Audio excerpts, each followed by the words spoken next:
2002 Ford Escape with a 3.0 liter engine. Vehicle only goes 20 miles an hour. Put a back pressure gauge on the CAT system. We're at zero there. 0 PSI on the gauge at this time.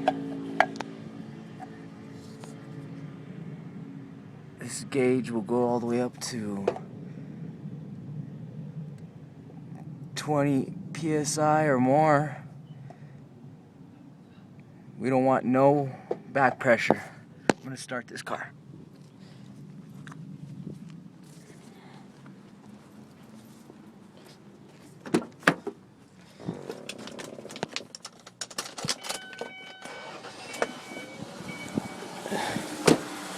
The engine does sound strong. You can hear the cat. Right here we got about